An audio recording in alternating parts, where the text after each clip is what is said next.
पाकिस्तान के नायब वज़ीर-ए-आज़म और वफाकी वज़ीर ख़ारजा सेनेटर इसहाक डार न्यूयॉर्क पहुँच गए हैं। न्यूयॉर्क आमद पर अक़वाम मुत्तहिदा में पाकिस्तान के मुस्तकिल मंदूब आसिम इफ्तिखार अहमद और वाशिंगटन में पाकिस्तानी सफ़ीर रिजवान सईद शेख ने वज़ीर ख़ारजा का इस्तकबाल किया। इसहाक डार अक़वाम मुत्तहिदा की सलामती कौंसिल के अहम इजलासों की सदारत करेंगे। वाज़ेह रहे कि जुलाई के महीने में सलामती कौंसिल की सदारत की जिम्मेदारी पाकिस्तान के पास है।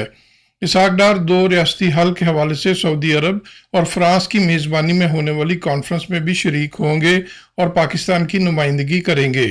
इसहाक डार न्यूयॉर्क में मसरूफ़ दिन गुजारेंगे। वो अक़वाम मुत्तहिदा के आला सतही सियासी फोरम बराए पायदार तरक्की के वज़ारती इजलास में पाकिस्तान की नुमाइंदगी करेंगे। नायब वज़ीर-ए-आज़म अक़वाम मुत्तहिदा के सेक्रेटरी जनरल और जनरल असम्बली के सदर से भी अहम मुलाकातें करेंगे। न्यूयॉर्क के बाद इसहाक डार वाशिंगटन DC भी जाएंगे, जहां पाकिस्तानी सफारतखाने के मुताबिक वो अहम और 2 तरफ़ा मुलाकातें करेंगे। नायब वज़ीर-ए-आज़म अमेरिका में 1 हफ्ता गुजारेंगे। Mohsin Zaheer, New York. Don't forget to like, comment and subscribe.